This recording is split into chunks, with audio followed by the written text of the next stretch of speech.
Sur les portants, les étagères ou dans les malles, tout est gratuit. Il suffit d'apporter des objets qu'on n'utilise plus, en bon état bien sûr, pour chiner sans porte-monnaie. Et ça attire les petits budgets comme les consommateurs engagés. On a un petit pyjama pour mon loulou, bonnet, un deuxième pyjama pour mon loulou. Ceux qui n'ont pas beaucoup de ressources, c'est bien pratique, comme moi en étant toute seule avec mon fils. Ça permet de se faire plaisir aussi sans rien dépenser et juste en donnant toujours dans l'échange. Donc c'est un bon principe. En Europe, selon l'ADEME, 80% des vêtements qui ne sont plus portés finissent à la poubelle. Parce que le but, c'est que ça circule localement tout de suite. À l'initiative de ce magasin, il y a l'association Circumaxio, fondée en février dernier.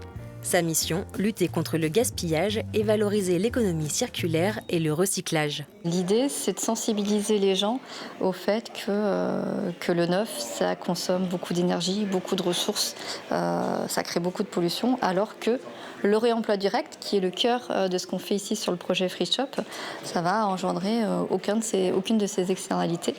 Pour pérenniser ce magasin en centre-ville, il faut un budget annuel de 15 000 € minimum.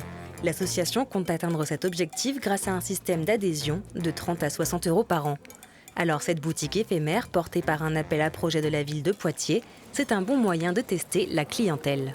Avoir une boutique en centre-ville où il n'est pas question de l'argent, je pense qu'effectivement, ça, c'est novateur. Cette année-là, on a eu 3 projets qui étaient en lien avec l'économie circulaire. Donc effectivement, je pense que c'est quand même une tendance qui est forte aujourd'hui. En un peu plus d'un mois, plus de 3000 personnes ont passé les portes de ce magasin.